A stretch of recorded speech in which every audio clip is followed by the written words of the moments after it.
কি বলছেন? বুঝতে পারিনি। আশ্চর্য, আমার সন্তানকে কিভাবে এখানে রেখে যাব? এসব কি ধরনের কথা বলছেন আপনারা?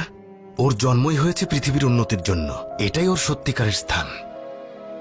না, আমি আমার সন্তান কাউকে দেব না। আপনার সিদ্ধান্তে এই সন্তানের জন্ম হয়নি। এরকম ঐশ্বরিক সন্তানের জন্ম দিবেন জানতেন? কিভাবে এই সন্তান আপনার হতে পারে?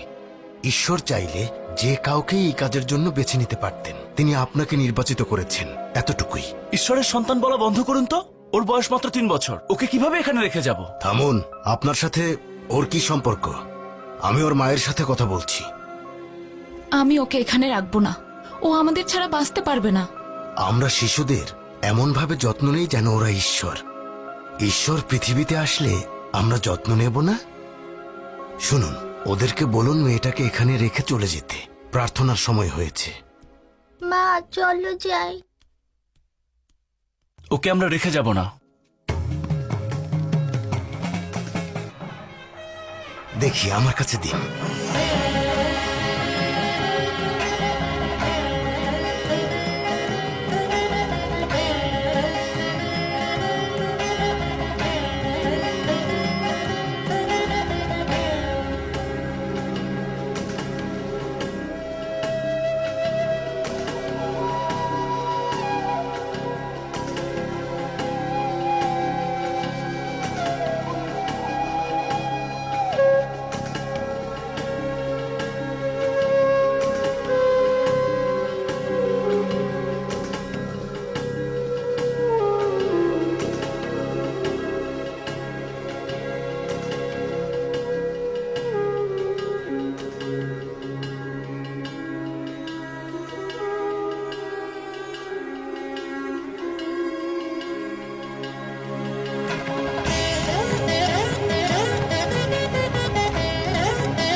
দর্শিনী,